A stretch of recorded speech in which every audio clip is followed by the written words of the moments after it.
Hi, everyone, and welcome to today's episode. Mark, and with me is Lisa.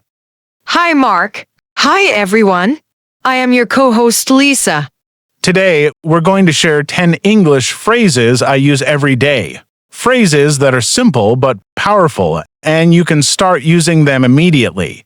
We'll give examples, show how to use them naturally, and explain what each one really means.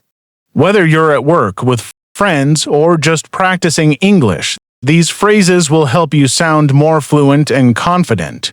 So, let's get started with our first phrase. Good morning, Lisa. How are you feeling after yesterday's long recording session? Morning, Mark. I'm doing well, thanks. Still a bit tired, though. This is exactly why I start every day with good morning. How are you?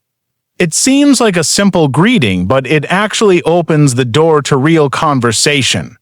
True. A lot of people say it on autopilot without really caring about the answer. Right, and that's a missed opportunity. When you say it sincerely, for example, good morning, how are you? Did you have breakfast yet? Or good morning, how are you? Did you sleep well? It feels warm and genuine. That little follow-up question makes it sound like you truly care. Exactly. I even use it outside work. At the coffee shop this morning, I said to the barista, good morning, how are you today? Busy already? She smiled and actually told me about her weekend.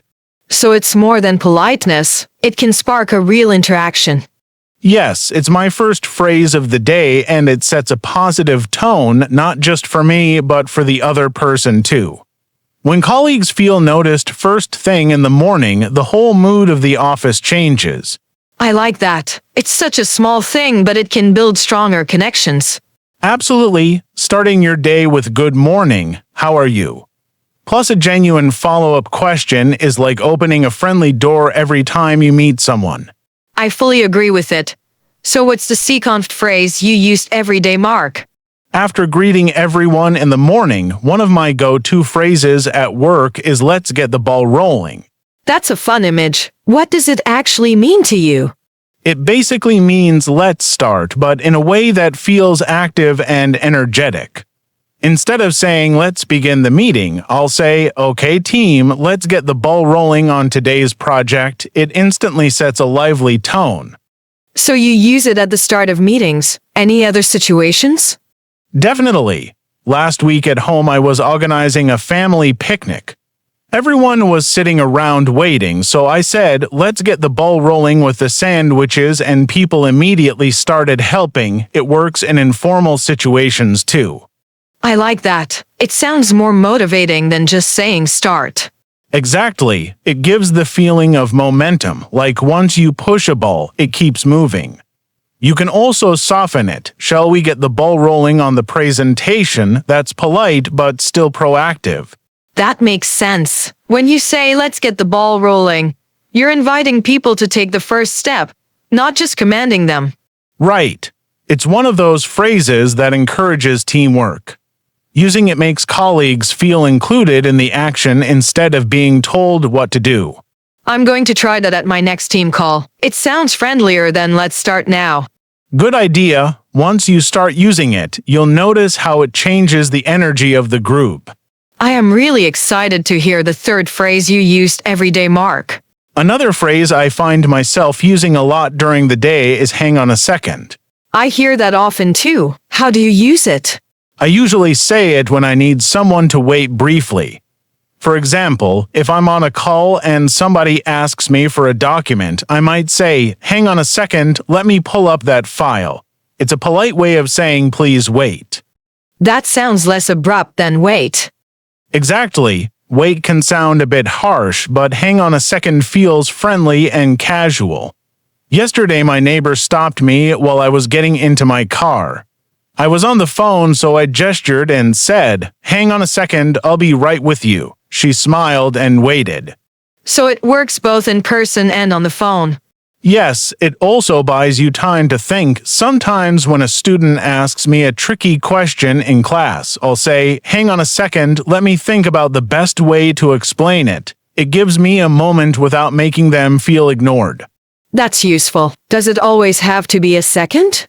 Good question. You can also say hang on a minute or just hang on. They all carry the same idea, a short pause. The second or minute isn't literal, it just means a moment. I like that. It feels very natural and easy to use. Exactly, it's a small phrase, but it helps you manage conversations politely when you're busy or need time.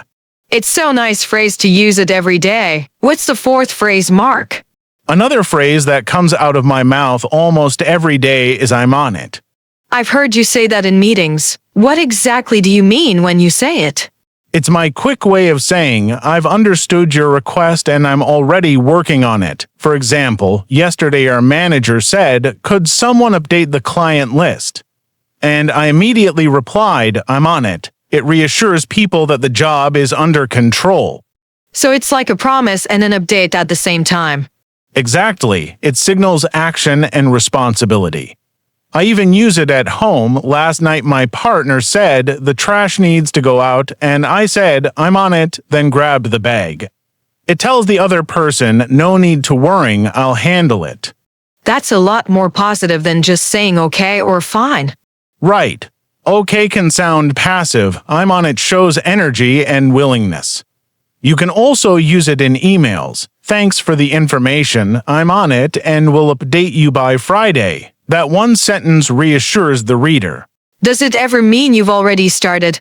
Or just that you will start soon? Good question. It can mean either, depending on tone. If I say it quickly, it usually means I'll start right away. If I'm already working, it means it's in progress. Either way, the key message is, you can trust me with this. I like that. It sounds confident and proactive. Exactly. It's a small phrase, but it projects reliability and makes teamwork smoother. Oh, so what is the next phrase, Mark?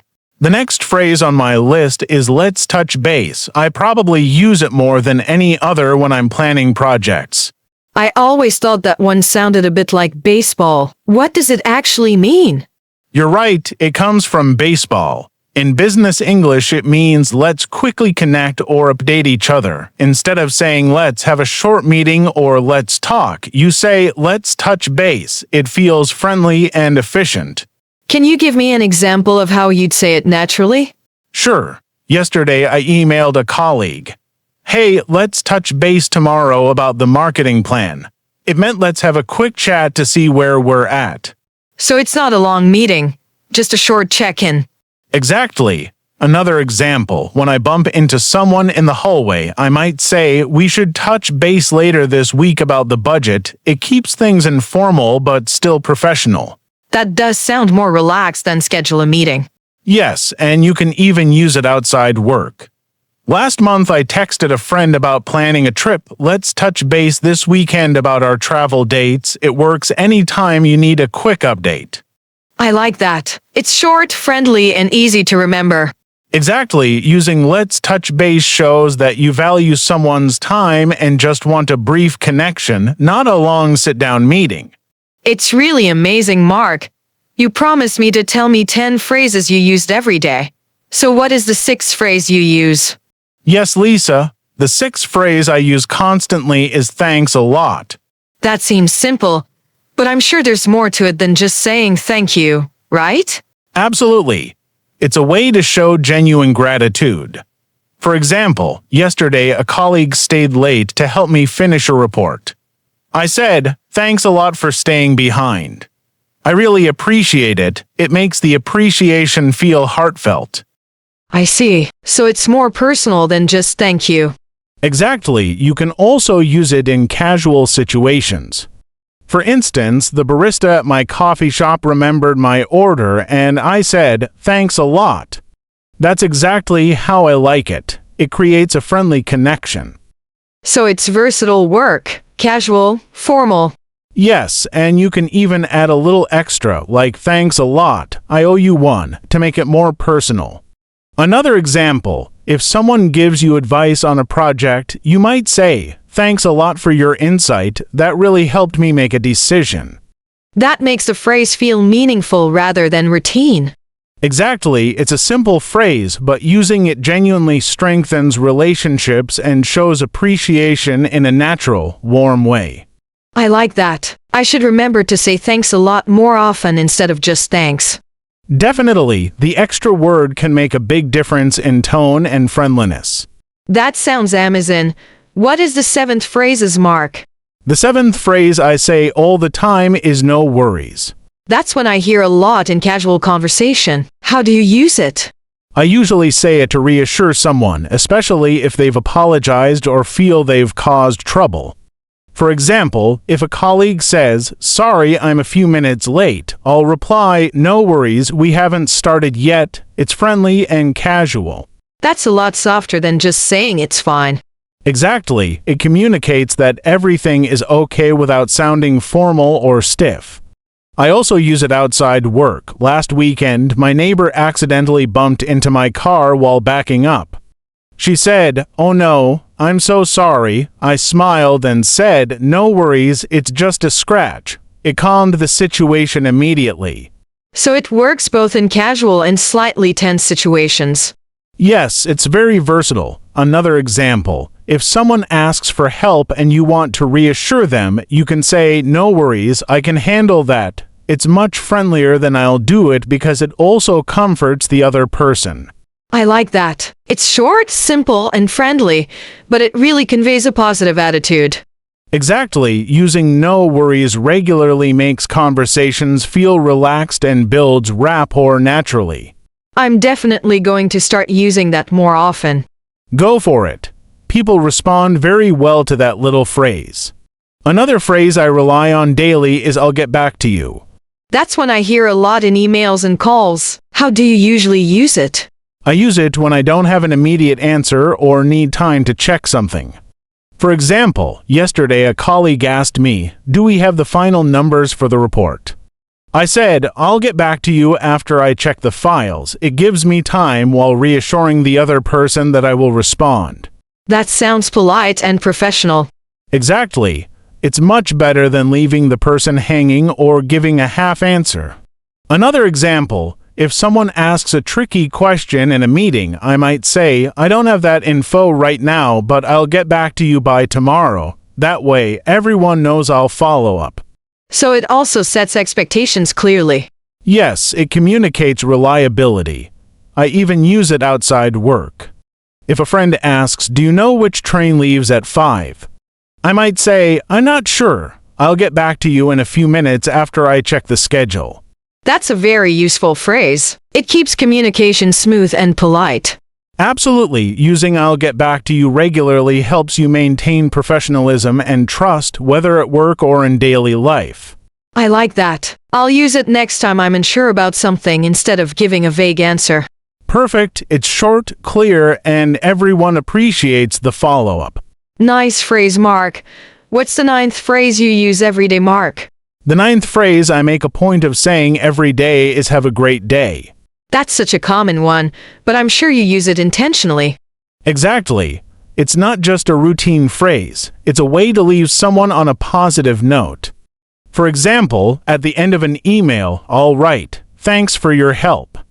Have a great day." It's short, friendly, and leaves the reader with a good feeling. I like that. It turns a simple goodbye into something warmer. Absolutely.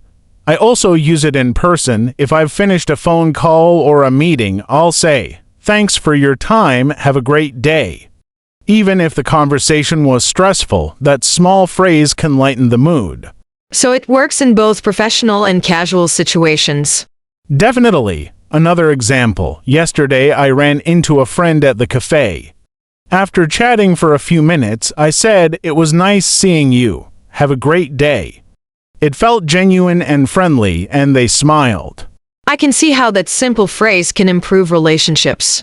Yes, it's also a mental reminder for yourself to stay positive. Every time I say "have a great day," it reinforces a positive mindset for both me and the other person. That's a nice bonus. It's not just about politeness. It affects mood. Exactly. That's why I never skip it. It's one of my top daily phrases. Finally, the last phrase I use every day is "take care." That's a classic. How do you use it differently from "have a great day"? Take care is a bit more personal and caring. For example, after finishing a call with a colleague or friend, I'll say, "It was great talking to you. Take care." It shows that I genuinely wish them well. That feels warmer than just saying bye. Exactly. I also use it in text messages. For instance, if a friend is traveling, I'll write, "Have a safe trip and take care." It adds a personal touch and shows concern. So it works in professional and personal situations alike.